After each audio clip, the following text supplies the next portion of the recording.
जैसे अब हर जगह ठंड होने लगी है, इंडिया में भी ठंड शुरू होने लगी है, वैसे ही अब कनाडा में का भी टाइम आ चुका है ठंड का। और इनकी ठंड जब शुरू होती है तो साथ में स्नो फॉलिंग होती है। तो ये 9 नवंबर का दिन है, जब हम सुबह सो के उठे तो इस तरह से स्नो फॉलिंग हो रही थी। हम सभी देख के बहुत क्रेज़ी हो गए, क्योंकि इस तरह का बिल्कुल एक जो कहते हैं सपने में दिखने वाली चीज़, ऐसी फीलिंग आ रही थी। तो हम लोग बालकनी में से देखने के बाद नीचे आ गए कि पास से देखते हैं कि स्नो फॉलिंग कैसे हो रही है। तो बिल्कुल वैसे ही फीलिंग आ रही थी जैसे कि हमारे इंडिया में बारिश होती है रिमझिम रिमझिम, उसी तरह से यहाँ पर स्नो फॉलिंग हो रही थी और ये काफ़ी तेज़ हो रही थी। तो ये देखिए बच्चे कितने खुश हैं और इनको ये कितना मज़ा आ रहा है। तो ये देखिए हमने इसको कई बार मना किया लेकिन ये मान ही नहीं रहा था। इसको इतना मज़ा आ रहा था कि बिल्कुल खेलना ही चाह रहा था कि हर वक्त इसको स्नो में ही छोड़ दें। तो ये दोपहर के 2 बज रहे हैं जब हमें कहीं जाना था। हाँ जी, आशीष के एक फ्रेंड के यहाँ पार्टी थी जिसके लिए हमें तैयार होकर जाना था। तो इसी स्नो फॉलिंग को मज़ा करते हुए हम पार्टी के लिए निकल गए और हमें 2.5 घंटे लगे, क्योंकि ये पार्टी ब्रैम्पटन में थी, काफ़ी दूर थी। तो इसमें जाने में तो टाइम लगा ही, साथ ही हमने स्नो को भी इंजॉय किया।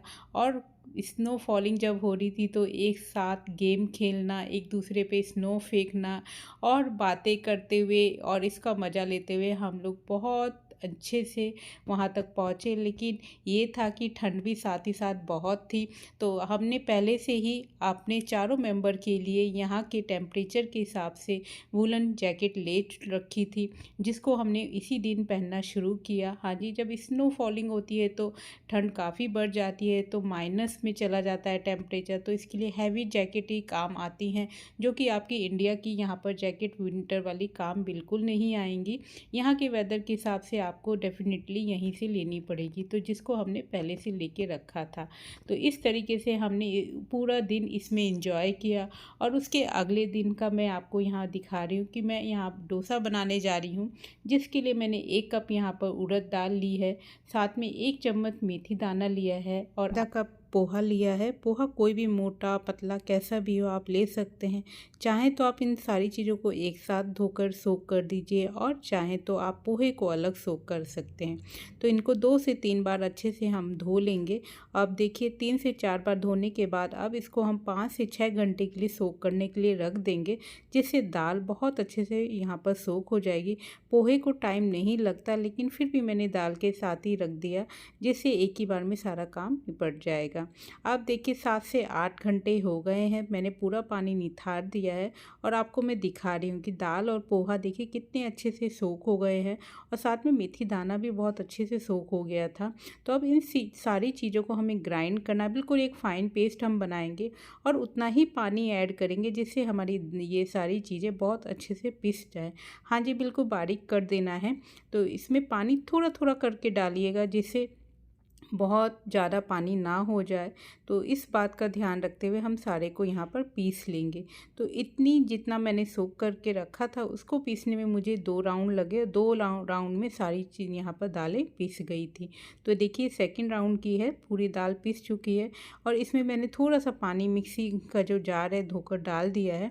अब इसके ऊपर से हम ज्वार का आटा ऐड करेंगे आधा कप। हाँ जी, और साथ में रागी भी आधा कप लिया। दोनों ही मिलेट्स हैं जो कि हेल्थ वाइज बहुत अच्छे हैं। किसी भी फॉर्म में खाइए, लेकिन अपनी डाइट में ज़रूर शामिल करना चाहिए। तो इससे अच्छा क्या होगा जब हम इसको इस फॉर्म में खाएंगे। रोटी पराठे से पूरी सबसे अच्छा लगता है जब हम इसे डोसे के फॉर्म में खाते हैं। तो देखिए इसमें मैंने ये सारी चीज़ें मिक्स कर दी है और थोड़ा सा पानी ज़्यादा डाल रही हूँ जिससे ये अच्छे से फर्मेंट हो सके। तो इसको देखिए मैंने इस तरीके से यहाँ पर रेडी कर दिया है, सारी चीज़ों को अच्छे से मिक्स करके। और मैं आपको इसका कंसिस्टेंसी भी साथ में दिखा रही हूँ। इस तरीके की सी कंसिस्टेंसी है। अब इसको हम क्या लगभग या इवनिंग का टाइम है जब मैंने इसको ग्राइंड किया है और इसे मैं पूरी रात के लिए ओवन में छोड़ दूँगी, जिससे ये बहुत अच्छे से फर्मेंट हो जाएगा और फिर अगले दिन मैं इसको बनाना शुरू करूँगी। तो दोस्तों बैटर बहुत अच्छे से फर्मेंट हो चुका है। तो अब मैं बनाने जा रही हूँ डोसा और यही मैं बच्चों को टिफ़िन में दूंगी। और इसके साथ ही साथ आज मैं लंच में क्या बनाऊंगी वो भी आपके साथ शेयर करूंगी। तो चलिए बनाना शुरू करते हैं। आज मैं डोसे के लिए यहाँ पर स्टफ़िंग बना रही हूँ। ये स्टफ़िंग हम आलू वाली बनाएंगे जो कि अक्सर बनती है। तो यहाँ पर 2 चम्मच मैंने ऑयल ले लिया है। ऑयल अच्छे से जब गर्म हो गया तो यहाँ पर 1 चम्मच भर के हम सरसों का दाना, हाँ जी, जिसको राई बोलते हैं मोटी वाली, वो डाल देंगे। और जब राई अच्छे से पक जाएगी, छटकने लग जाएगी, तब इसमें 2 चम्मच चना की दाल, हाँ, साबुत वाली चने की दाल की बात कर रही हूँ, डाल देंगे। और उड़द की दाल यहाँ पर 2 चम्मच डालेंगे, बिना छिलके वाली। मैंने यहाँ पर छिलके वाली डाली है क्योंकि मेरे पास यही थी। अब इन सारी चीज़ों को हम बिल्कुल मीडियम टू लो फ्लेम पर भून लेंगे। इनका कलर जब चेंज होने लग जाएगा तब इसमें हम यहाँ पर प्याज ऐड करेंगे। तो एक प्याज, छोटे साइज़ की, बहुत बड़ी प्याज नहीं, मीडियम साइज़ की एक प्याज को थोड़ा सा मैंने ऐसे मोटा मोटा काट लिया है। और इसको भी हम यहाँ 3 से 4 मिनट तक मीडियम फ्लेम पर भून लेंगे। हाँ जी, भूनते रहिएगा, नहीं तो जलने लग जाएंगे। अब देखिए प्याज बहुत अच्छे से भुन गई है, 3 से साढ़े 3 मिनट हुए होंगे। अब इसमें हम चुटकी भर हल्दी ऐड करेंगे, बहुत ज़्यादा हल्दी ऐड नहीं करते। 1/4 स्पून में यहाँ पर हल्दी ऐड की है। और बिल्कुल गैस को स्लो कर देंगे जिससे हल्दी जले ना। और इन सारी चीज़ों को फिर से मिक्स कर लेंगे। अब जब ये सारी चीज़ें अच्छे से मिक्स हो चुकी हैं, भून चुकी हैं, तब इसमें हम उबले हुए आलूओं को ऐड करेंगे। तो यहाँ मैंने लगभग 4 आलू उबले हुए मीडियम साइज़ के थे, उनको छील लिया और उनको इस तरीके से नाइफ से कट कर दिया है। इनको बिल्कुल यहाँ पर जब हम बहुत मिक्स करेंगे तो ये अपने आप ही बहुत टूट के बिल्कुल बारीक हो जाएंगे, इसलिए मैंने हाथ से बहुत इनको बारीक नहीं किया। जब हम इस तरीके से, देखिए मैं यहाँ स्पैचुला से ही इस तरीके से जब मिक्स करते हैं तो खुद ही अपने आप में आलू टूट जाते हैं और बहुत अच्छे से मैश हो जाते हैं। तो इसी तरीके से हमें इन्हें भूनना है 3 से 4 मिनट तक। आलू का जितना भूनेंगे उतना अच्छा टेस्ट आता है। तो बिल्कुल मीडियम टू लो फ्लेम पर आलू को अच्छे से भून लेंगे। अब देखिए आलू का कलर ही बता रहा है, बहुत अच्छे से भून गए हैं 4 से 5 मिनट में। तब स्वाद अनुसार इसमें नमक ऐड कर देंगे। और ये सिंपल से आलू बनते हैं लेकिन टेस्ट बहुत बढ़िया होता है। आप इन्हें सूखे भी खाएंगे ना तो भी आप कहेंगे कि बहुत बढ़िया आलू लग रहे हैं, मन कर रहा है कि सारे ऐसे ही खा लें। हाँ जी, डोसे के जो आलू बनता है वो अच्छा लगता है, कहने को होता है कि बिना मसाले का, लेकिन टेस्ट वाइज बहुत बढ़िया होता है। अब लास्ट में मैंने यहाँ भुनी हुई थोड़ी सी मूंगफली ऐड कर दी है। आप इसकी जगह चाहें तो मूंगफली को भूनकर ऊपर से डाल सकते हैं। इस तरीके से यहाँ पर स्टफिंग ऐड बन गई है। और यहाँ पर आपको करी पत्ता ज़रूर डालना है, जो कि मैंने ऐड नहीं किया है क्योंकि मेरे पास नहीं था। तो ज़रूर से डालिएगा यदि आपको करी पत्ता मिल जाए। और फ्रेंड्स ये देखिए मैं आपको बैटर का दिखा नहीं पाई कि फर्मेंट कैसे हुआ था। बहुत अच्छा फर्मेंट हुआ था। एक्चुअली मेरे ऊपर जो रहते हैं लोग, उनको मैंने दिखाया कि देखिए कितना अच्छा फर्मेंट हुआ है। तो आप भी इसका डोसा ज़रूर बनाकर ट्राई करिएगा। तो इस चक्कर में मैं वीडियो बनाना भूल गई और मैंने आधा बैटर उनको शेयर कर दिया। तो ये आधा बैटर बचा है जिसका मैं अब यहाँ पर डोसा बनाकर आपको दिखाऊंगी। तो देखिए मैं आपको कंसिस्टेंसी चेक करा रही हूँ। इस टाइप्स की कंसिस्टेंसी हमें रखनी है, बहुत ज़्यादा लूज़ नहीं तो बहुत ज़्यादा मतलब गाढ़ी भी नहीं होनी चाहिए। अब लास्ट में थोड़ा सा नमक ऐड करेंगे, बहुत ज़्यादा नमक नहीं ऐड करेंगे क्योंकि ये आलू के साथ हम सर्व करने वाले हैं। तो इस तरीके से देखिए सारी चीज़ें को अच्छे से एक बार मिक्स कर लेंगे, कंसिस्टेंसी चेक कर लेंगे और उसके बाद बनाना शुरू करेंगे। तो एज़ यूजुअल जब भी बनाएं तो नॉन स्टिकी पैन में बनाएं तो बहुत अच्छा बनता है, या कास्ट आयरन में। तो आज मैं आपको नॉन स्टिकी पैन में बनाकर दिखा रही हूँ। तो सबसे पहले पानी डालेंगे। पानी डालने से क्या होता है, टेम्परेचर बिल्कुल लो हो जाता है। और उसको पोंछ लेंगे, पानी डालेंगे पहले छींटे पानी की और उसे पोंछ लेंगे, वाइप कर लेंगे। और जब वो सूख जाएगा तब हम एक कलछी से 1.5 कलछी बैटर डाल के उसको गोल गोल कलछी को घुमाते हुए पूरे बैटर को फैला लेंगे। इससे क्या होता है कि हमारा ना बहुत अच्छे से डोसा बन जाता है।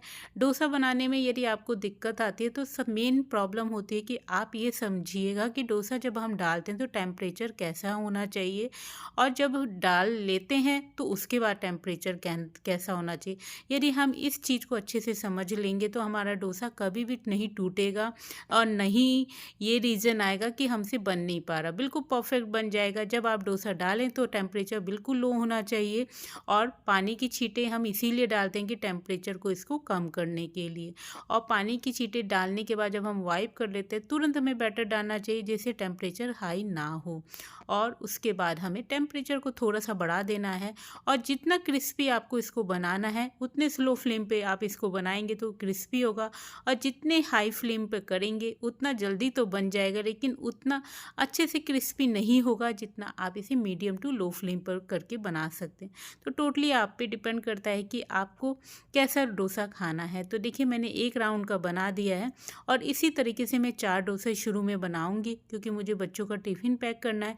तो सेकंड राउंड का मैं आपको दिखाती हूँ। इसी तरीके से बैटर डाला है और बैटर का टेम्परेचर जब बिल्कुल गैस कम कर देंगे और पानी से इसका बिल्कुल टेम्परेचर डाउन कर देंगे, तब हम यहाँ पर बैटर को डाल के कलछिल को इस तरीके से राउंड राउंड घुमाते रहेंगे। बिल्कुल इसको पतला कर देना है जिससे बिल्कुल ये हल्का क्रिस्पी डोसा यहाँ पर बन के निकले। और गैस को अब हम थोड़ा सा हाई कर देंगे मीडियम पर और इसके चारों तरफ हल्का हल्का सा ऑयल डाल देंगे। आप चाहें तो यहाँ पर बटर भी ऐड कर सकते हैं, देसी घी भी ऐड कर सकते हैं। मैंने यहाँ पर कैनोला ऑयल को ऐड किया हल्का सा।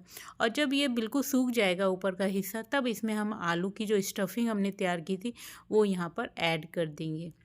आप चाहें तो इसे बिना स्टफिंग के भी बना सकते हैं, जैसी आपको सुविधा लगे उस हिसाब से आप इसको सर्व कर सकते हैं। मैंने आज आलू के साथ सर्व किया जो कि बच्चों को बहुत पसंद आई और इस तरीके से मेरा यहाँ पर दूसरा डोसा भी बनकर तैयार हो गया। डोसे को देखकर ही आपको लग रहा होगा कि बहुत अच्छे परफेक्ट बन रहे हैं। मुझे कुछ यहाँ बताने की ज़रूरत नहीं है क्योंकि इसकी लेयर, इसकी जो थिकनेस है उससे आप आइडिया लगा सकते हैं कितने परफेक्टली डोसे यहाँ पर बन रहे हैं और साथ ही साथ कितने हेल्दी हैं ये भी आपको पता है। तो इसी तरीके से मैंने सारे डोसे बना लिए हैं।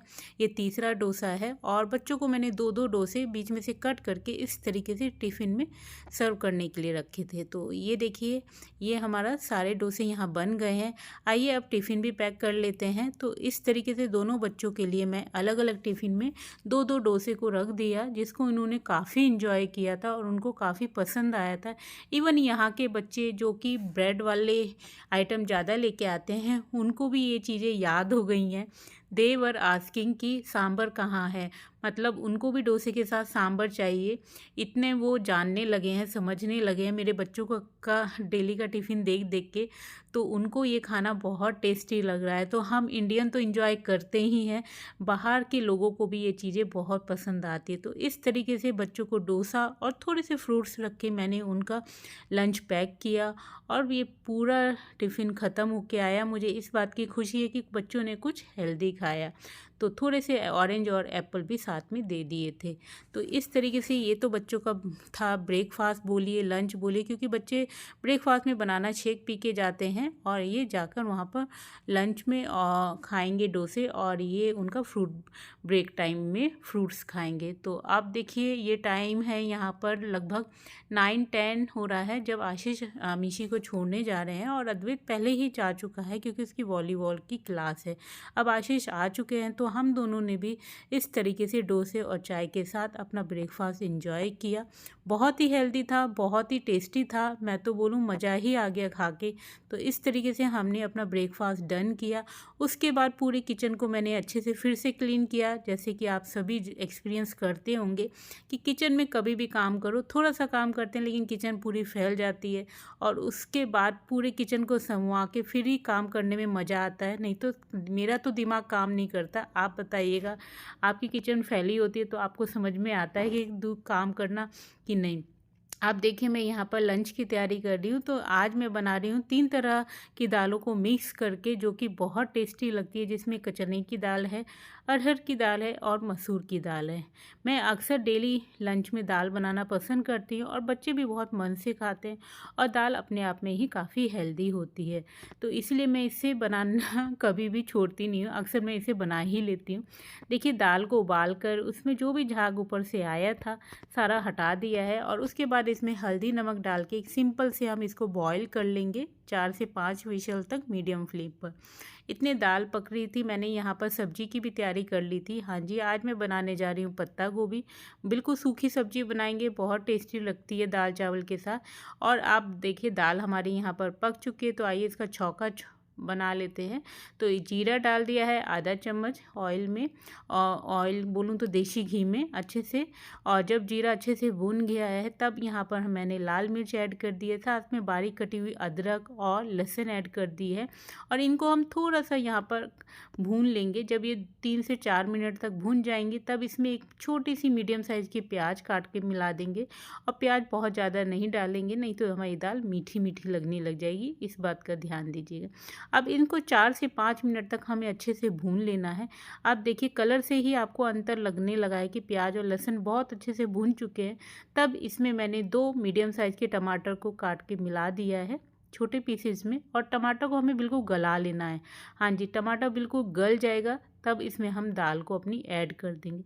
यहाँ पर आप हरी मिर्च ऐड कर सकते हैं, धनिया की पत्ती ऐड कर सकते हैं, इवन आप कड़ी पत्ता भी डाल सकते हैं, आपकी मर्ज़ी पे डिपेंड करता है। और ये सारी ही चीज़ें मेरे पास नहीं थी तो मैं इसके बिना ही आपको बता रही हूँ।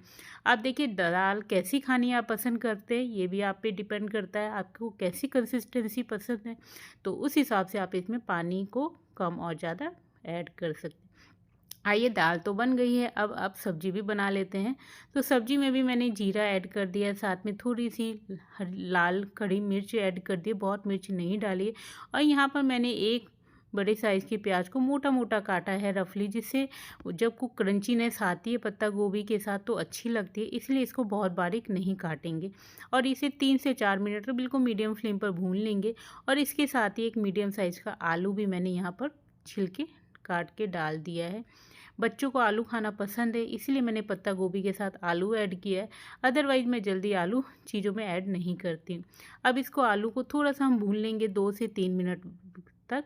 और इसके बाद इसमें बेसिक मसाले ऐड कर देंगे, जैसे धनिया पाउडर डाल देंगे 1/4 स्पून, जीरा पाउडर डाल देंगे, कश्मीरी मिर्च डाल देंगे, साथ में यहाँ पर थोड़ा सा सब्जी मसाला ऐड कर देंगे और थोड़ी सी लाल मिर्च और हल्दी। बस इतने ही बेसिक मसालों से ये बनती है और बहुत अच्छी लगती है। अब मसाले नीचे से जल ना, इसलिए बिल्कुल कहते हैं कि 3 से 4 चम्मच आप बस पानी ऐड कर दीजिए। इतने ही पानी में आपकी पूरी सब्ज़ी बिल्कुल स्लो फ्लेम पर अच्छे से पक जाएगी और नीचे से जलेगी भी नहीं। तो ऐसे ही मैंने किया है, बस पानी ऐड किया है हल्का सा। और इसको अब हम बिल्कुल यहाँ पर नमक ऊपर से डालकर इसको कवर करके रख देंगे और ये बिल्कुल स्लो फ्लेम पर पक जाएगी। तो इतने में हमारी सब्ज़ी बन चुकी है। तो ये तो रहा मेरा लंच जो मैं आपके साथ सर्व कर रही हूँ। साथ ही साथ गर्मा गर्म राइस है, दाल है, सब्जी है, और इस तरीके से ये मेरा था लंच। तो दोस्तों आपने देखा किस तरीके से सुबह से दोपहर तक का मेरा रूटीन रहता है नाश्ते का और लंच का। आज के लंच में मैंने यहाँ पर रायता और सैलेड आज नहीं ऐड किया था क्योंकि सबको ज़्यादा भूख नहीं थी, इस वजह से मैंने दोनों चीज़ें स्किप किया। अधिकतर मेरे लंच में ये दोनों चीज़ें रहती हैं। तो आपने देखा होगा ब्रेकफास्ट में जो बनाया वो बहुत ही हेल्दी है। और जैसे कि मैंने लास्ट अपने कई वीडियो में बताया कि B12 की कमी मेरे में है, तो उसके लिए मैं हर अपने हफ्ते के एक मील मैं डोसा से बना रही हूँ, और जो भी फर्मेंट करके, जिससे B12 मुझे अच्छी मात्रा में मिल सके। तो ये काफ़ी हेल्दी है रेसिपी, तो आप भी इसे ज़रूर से ट्राई करिएगा। और ट्राई करने के बाद यदि आपका भी रिजल्ट वैसे ही निकले जैसे कि मेरा निकला है, तो आपके अपने चैनल को इंडियन रसोई बाय पूनम को ज़्यादा से ज़्यादा सपोर्ट करना मत भूलिएगा। जल्दी मिलूंगी फिर एक और इंटरेस्टिंग वीडियो के साथ, तब तक टेक केयर, बाय बाय।